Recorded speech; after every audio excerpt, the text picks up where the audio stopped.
recently testified before Congress on international data flows. Can you briefly explain what this issue is and state your stance on it?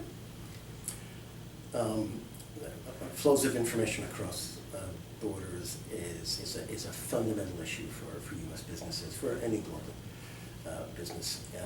If you have customers and employees around the world, you need to be able to collect the information about your customers, your employees, and your suppliers as well.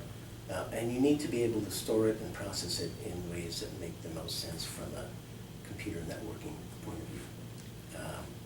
If you're not doing it yourself, if you retain an outside company, an Oracle or an IBM to do it for you, then they have to be able to collect and maintain the information in the most efficient way. Countries, on the other hand, are very concerned about the movement of information across borders, and many of them have required computer facilities to be located domestically, or they've said you can't take the information out of the country at all, and they do it for a variety of reasons, some of which are protectionist in character. They want to build up their own industry, and some of which is related to legitimate public policy concerns. The principle of cross-border data flow is an economic principle that says, generally speaking, information should be allowed to flow. Mm-hmm. And of course, countries have legitimate objectives that they need to achieve, mm-hmm. but they should be narrowly tailored so that they don't restrict data flows any more than is absolutely necessary. Those principles are actually present now in the Trans-Pacific Partnership Agreement, the TPP agreement. For the first time, actually a clear statement of the principle of server location requirements and data location requirements are against international trade principles. And again, the exception is there, but it's an exception to a generally accepted principle. So that's the importance of the issue.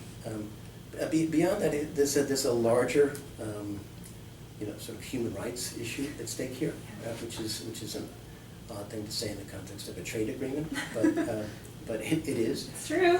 You look at Article 19 of the Universal Declaration of Human Rights, and it talks about the free flow of information across borders. This has been a foreign policy objective of the United States since 1946. Hillary Clinton, in her speech before the museum audience in 2010, called for internet freedom, which was a single unified internet governed by the norms of the free flow of information. And those are all good principles, but the good news is that they have now been embodied in a trade agreement. The language isn't the same. It's the dry language of trade agreements, where you talk about businesses and covered entities and parties and so on and so forth. But the principle is the same, that information should be allowed to cross borders, and that kind of activity is a protected activity. So I do think there are larger issues at stake than just the economics of cross-border data flows. There are larger principles of the free flow of